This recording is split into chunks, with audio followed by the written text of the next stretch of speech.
Dear student, welcome to MSc second part 2 organic chemistry. Here we are going to learn a course of MSc organic chemistry, photochemistry, free radicals and pericyclic reactions. The first unit from this course is photochemistry. In this unit, first before going to the actual syllabus of this unit, this course, first we will understand the basic concept related to photochemistry, so that if we understand this concept we will have a better understanding about the photochemical reactions. So it is necessary to understand these concepts. So the first concept, photochemistry, a definition we are going to learn here. What is photochemistry? A chemical or physical change which occurs under the influence of light is called as a photochemistry. A very good example, appropriate example, ideal example is a photosynthesis. What is photosynthesis? Photosynthesis, the process by which green plants converts light's energy into a chemical energy.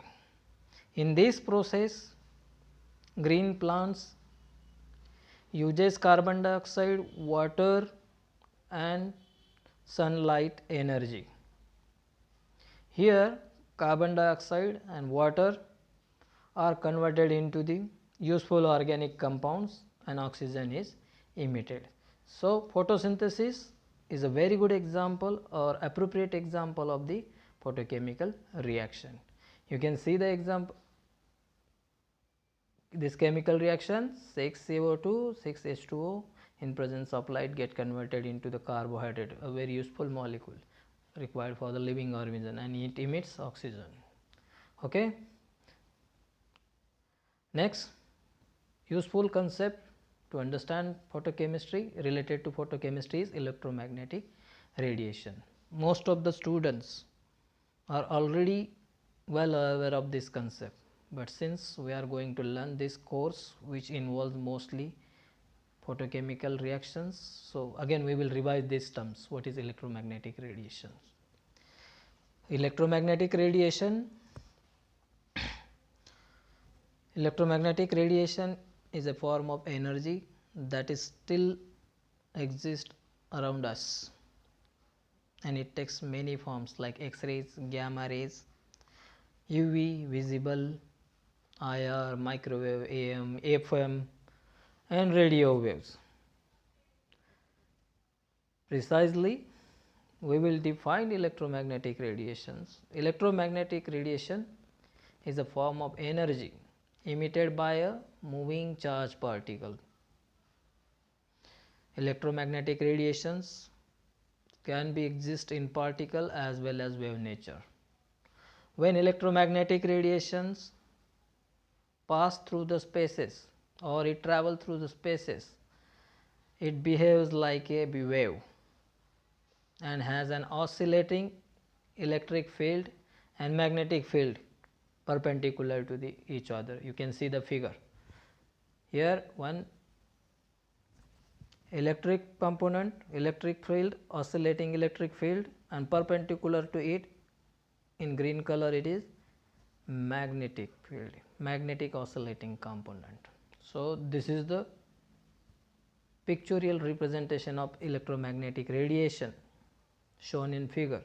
When it travels through the space, it behaves like a wave. When electromagnetic radiation carry energy and transfer their energy to chemical species or any particular matter with it when it interact with that matter. So important part is electromagnetic radiation carry energy. This is because for reaction to perform we requires energy, and here we are discussing photochemical reactions. So ultimately our aim is to understand the energy related with the light, or light is a form of energy. Okay. So important point is that electromagnetic radiations carries energy, and when they react with the matter they transfer this energy to the matter, and that is why the photochemical reactions are taking place. And that is why I told initially we will understand this concept, even though you might have, or most of the students have already known to it, but we should revise it for better understanding of photochemistry. Okay. Next, again here we need to understand some concept, characteristics or terms related to electromagnetic radiations, such as wavelength, frequency, amplitude, crest, trough. Why these terms are important to study? Because when we are going to study photochemical reactions course, there we will frequently utilize these terms, wavelength and frequency or amplitude. Therefore, we should have a good knowledge about this characteristics of EM radiation. So, let us first have a look on the figure and then we will come to the definitions of these terms. If you see the figure, in the figure there is a top as well as there is a lowest point of the wave, there is a equilibrium line, equilibrium 0. So, now if you have a already look on the figure, we will start to define the characteristics or the different terms related with the electromagnetic radiation. So, let us understand first term, wavelength. Before that we will define crest and trough, so that it will be easy for us to define wavelength. Okay. What is crest? The highest point of the wave from the equilibrium line, or in simple word, the height of the wave from the equilibrium line to the top of the wave, this is called as a crest. Similarly, trough, you can define the height of the wave below the equilibrium line or lowest point of the wave from equilibrium line to the lowest point of the wave, it is called as a trough. Okay. So, crest is the maximum height from the equilibrium line to the maxima of the wave, while trough is the down or lowest point from the equilibrium line to the lowest of the wave. Now, we can define wavelength. Wavelength is simply defined as a distance between the two crest or trough. Here you have two crests, this is one crest and this is another crest. So, distance between these two crests is called as a wavelength. Wavelength, normally it is measured in nanometer. Second term is amplitude. What is amplitude? The height of the equilibrium point to the highest point of crest or depth of the equilibrium point to the lowest point of the trip. In the figure, we are talking about this distance, the height from the equilibrium line to the highest of the peak, this is the amplitude for that particular wave, or otherwise the distance or the depth from equilibrium line to the lowest of the trough, it is called as amplitude. Next term is frequency. What is frequency? Number of waves are passing a point per second. Example, suppose this is the point, we will take as a reference this point, then number of waves passing through this particular point per second, that will be the frequency of that particular wave. Again I am repeating, number of wave passing through particular point per second is called as a frequency. Fine. So, we have so far discussed what is meant by wavelength, what is meant by amplitude, what is meant by frequency. Here necessary for us that to take out significance of these terms, because ultimately we are going to do a photochemical reactions, and in relation to photochemical reactions we are more interested in energy. So, we will understand the significance of wavelength, frequency in terms of energy.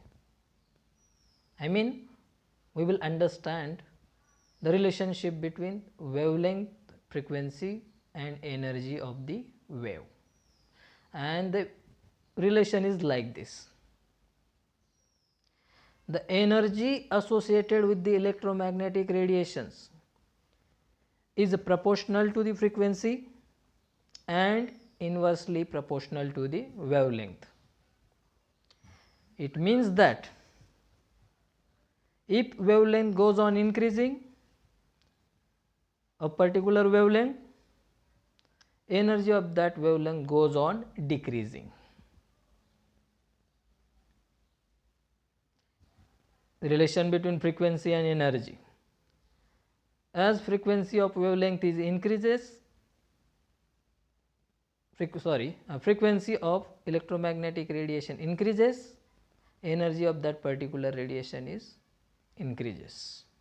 Okay. Now we will understand electromagnetic spectrum. What is electromagnetic spectrum? It is the range of light of different wavelength frequency which are arranged in a order. Electromagnetic spectrum describe electromagnetic waves of different wavelength in a order which are already exist around us. For example, gamma rays, X-rays, UV, IR, microwave, radio, so on. So, when we are saying they are arranged in order, it means that first gamma rays of highest energy, then X-rays, then UV and IR, microwave and radio waves. In this spectrum, wavelength goes on increasing from gamma rays to radio waves, from left to right, wavelength goes on increases. We have already saw the relationship between wavelength and frequency and energy of electromagnetic spectrum. We saw if wavelength goes on increasing, energy goes on decreasing, and therefore from left to right, wavelength goes on, energy goes on decreasing. The similar is for frequency. Frequency goes on decreasing from gamma rays to radiation.